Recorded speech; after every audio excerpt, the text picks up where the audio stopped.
Here we have a razor. What am I going to do with it? I'll kind of bend it a little bit there and then go to town scraping.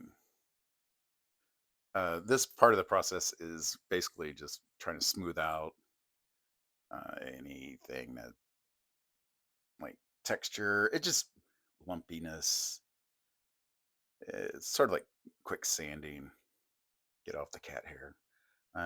This is like I call it a gray or um, kind of a layer. It functions as a gray. It's, I guess, an asphaltum color. Is basically just a dirty brown. If you add white to it, it really likes to turn gray. Um, Often they're clean out the brush. So then kind of go in there and start kind of blending it in a little bit. The whole purpose of it is just to make it even. I often like wonder, like, people would talk about what medium is. Like, a lot of times we think about what the medium is that it's this uh, liquid linseed oil or thing that you mix into the paint. But I kind of think that traditionally that maybe the what a medium was is this medium gray, like this that you would apply in between layers to kind of uh, create some cohesiveness. And then I here I am going in and kind of wiping out the highlights and then kind of blending it through. It's sort of like this really measured process. Like, there's not a lot of paint going on when I'm done with it. It's just this kind of creates some homogeneous, or I don't know a better word, in between layers here. But once I've kind of blended it out, but also this scumbling, or what I know, or what I think is scumbling, and it gets a little bit of the paint into the crevices and creates a little bit of texture with the like the prior video that I had. I was talking about impasto and some of the functionality of the impasto. Mm, So you can get some of the little brush stroke in between underneath there. But the real purpose of this right now is just kind of wiping out the headlight, the highlights, so that later on I could come in and add more white paint and do I find the language, or if you know the language, you can share it with me. But I've been doing this for like 30 years or in some way, and I don't have really great words for it. But here we go. We're gonna grab some paint. This is the impasto paint that I mixed up last earlier in the week, and using my favorite palette, which is the back of my hand. That's half the time why I use the gloves. Just don't always like having to wash my hands extra, and then there's always that concern that, oh, that paint could be slightly carcinogenic. I've only had cancer once, maybe twice. Anyways, so here we are. We're just kind of blending it in, kind of go to the headlights there, and kind of blend, blend, blend. This is for this kind of technique. I used to have these really favorite brushes, but they're like this filbert, which is like a fancy word, kind of like oblong shape, a kind of like rounded tip and flat. And the ends of the tip, when they kind of get wet or moistened with the paint, they kind of develop little like chisel marks, or you kind of see it how they separate. Like, some people that irritates them, but that actually for me is like another higher level of control of the blending. So, and like when you're doing stone carving, you have these like kind of rake. Oh, that's what another word is for, is a rake. And and it kind of rakes the paint. You don't always rake all of it, and so you kind of get a little bit of blending or measuring. It seems to be, to me, a lot about measuring, or s- measuring like really micro amounts of paint when it really comes down to it. And then sometimes just like throwing on a big old glob of paint for that impasto technique later on. But you see, it's this. I think I'd mentioned earlier that, like, I kind of see the way that I paint is like an extension of drawing. I don't know if I can actually say that I'm a painter as much as like I do this kind of heightened drawing with paint to eventually where the drawing is somewhat there, but it's not really there anymore. Um, But this technique is like some of my favorite painters really. Oh, what was his name? Hans Holbein. Kind of uses similar kind of technique, like the earlier Renaissance or proto Renaissance, like especially in the northern part of Germany. I think when they're kind of figuring out what paint could do. Like, oh, what was the other guy's name? I'll remember eventually, but I won't. Um, Chronic, Chron- Chronic the Elder. Anyways, this, and then also in another painter that I see, my very, very, very, very favorite painter machine that I can't immediately say it off the head of my top of my head.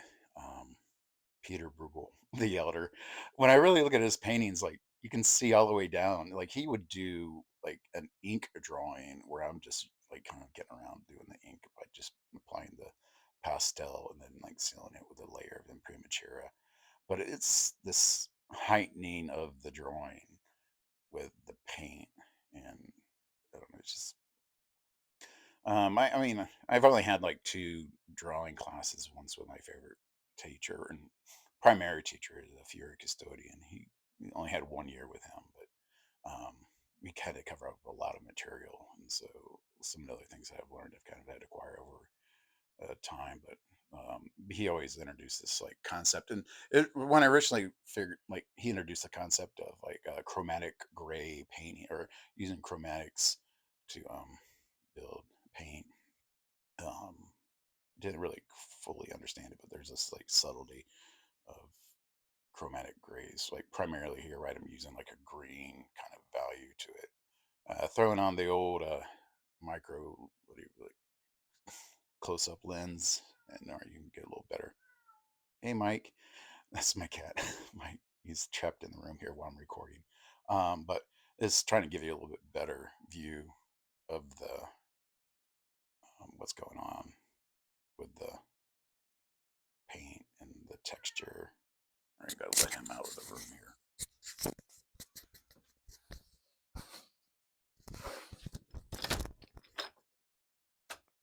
Mikey. Oh well, he's not leaving the room yet. But here you can, so going in with my the filbert or filbert rake, or um, this is like synthetic brush that used to. This is the best one I can find. Is to my favorite brush. That was this, but it used to, Lewin Chronal used to make one. They haven't really made one in a few years, but they kind of been picked up by other ones, and they kind of help. They're, I would say, about like 70% of the quality that I really like, and I really have a hard time finding them. Um, but anyways, we can always hope and say little prayers that maybe our favorite paintbrushes will come back. So the whole thing that I do here is like add white to the highlights. So you saw me wiping out earlier, wiping out the headline highlights, and then now I'm adding white to the highlights so that the white is less diluted or contaminated by the medium or the gray color. And then, so then when I kind of pull the paint out with a rake, here I'm using like a fan rake of some sort, to kind of do this measured blending thing that I think about when I'm doing it. I think I was trying to show you my that favorite paint brush that I have there. They don't quite make it anymore, and it didn't look. It's been so hard. I've found them on eBay on occasion, but yeah. But find close ones. But when you get your favorite brush, you just like get and like wish you had more, and you wish I had bought like 10, 15 of them. This one is actually probably like 20 years old now. Just kind of going in here, and so add into the highlights, and I don't know, just trying to show you what this one is. It's kind of related to that fine. It makes you happy. Some people like information. Yeah, just kind of blending through. So the whole process is add white to the highlights, then blend to the other things, kind of creating this form. The way I look at the painting is develop this like form, and then later on, as we glaze, we add like cast shadows and more finesse to the shadows. But primarily, we're just painting. that's kind of, I don't like to. I've heard dead layer. I like grisaille because it's fancier, and I'm all about being fancy at times. It makes me feel special. Um, but just kind of go in and around, and so the paint that I use, I've been using titanium white, um, with a liquid impasto. And the titanium white is such an opaque white that it doesn't really behave. What ideally it would like to use would be the flake white, but go back to my whole like prior thing with dealing with cancer. I don't want it again. But so uh yeah, but so by adding the, what do you call it? The liquid, which is probably carcinogenic anyways. Use make paintings at your own risk. Um, Adding the impasto medium, in the traditional term that we are used to using of medium is like linseed oil. It has a really thick body, but then also what it does is it makes the titanium white very much more translucent. So it kind of mimics some of the working properties of the flake white or lead white has. So lead white is the name that always they used to use was cremazette because it was like creamy and just oh, sorry, I get passionate about um, paint at sometimes, but it so this kind of gives me some of that blending color. So here we're kind of going into that whole about thing about chromatic. I want to add like a red to the green. So going to my color palette that I like, kind of like I can use it for like upwards of a week if I just put the aluminum foil on it. So I got a little bit of that red on my fingertip to kind of give you an idea about how much I'm actually using. And it's so strong when you actually apply it. You'll see in here just a moment. And there's my other favorite brush, but that one, the entire thing, the paint has been worn off, being like an old brush. So the thing is with the chromatic colors, you get a slight variation of the value, but it also, the reds kind of advance visually, and the cool colors go back. And so this way you do a little bit of push and pull. The other thing with the red is that like where it exists in the where I'm applying it, or sort of where a lot of the capillaries come to the surface.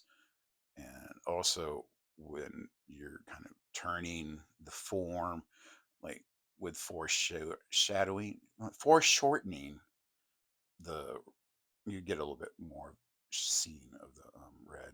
I'm guessing uh, Caucasian people, there's this like translucent quality to the skin where you can actually see some of the blood vessels, and that's always been really fascinating to me with like the whole interest in anatomy that I have at times. And so I think a lot of like real passionate painters are always like irritated with like my little fluff like paint process where it's who cares what people think. But this is this kind of drawing and blending. Um, when you do charcoal drawing, you kind of use your finger to blend in, and that there's different ways of taking different approaches, but a lot of lessons that you learn in the whole drawing process can be applied to the painting. The one thing is like you got to learn how to draw before you paint, and I've always like agree with this, but then you got to learn to. It was really like a Salvador Dali book that I read. He's like, you got to learn how to draw before you can paint, but you got to learn how to paint before you can draw. And like, it was like, what? But the fact is like, after you start learning how to draw, you find like, after you start to learn how to paint, you know, what kind of drawing you need to use in order to paint. Well, I talk in generalities by saying you when I'm talking actually to me, or, but whatever. And so you can just, there's not even a real paint on there. It's just like kind of just blending a little bit of the pigment off the very end of the brush to get some of the translucentness, but also just to alter. the value ever so slightly. I don't know if it's, but and this is just one layer. This will kind of take up like do this two or three, four times, then we can start into like some of the overpainting. I hope you kind of stick around for that. I don't know if like I'm ending the video just yet, but like getting close to the end, I think is I don't know. We can do something with the end of the pencil here, not pencil, paintbrush, just scratch through. I don't know if, like skin has a lot of wrinkles in it, and, or digging out some. Sometimes I'll use like a Q-tip and kind of wipe out from what's underneath to pull back. The scraping also at times will, for me, shows some of the prior layers. And there's always like whenever I'm painting and I'm like painting in layers, I was like, oh, I really like that one spot. But then like when I paint, I'm like, oh, I ruined it, I lost it. And so the scraping kind of pacifies me to do some of that. But here we are at this stopping point and kind of pulled back so you can see the whole thing. And my beautiful daughter, D Machine, um, and Mike is jealous that I'm talking to someone. He's like giving me a hard time here while I'm trying to record this.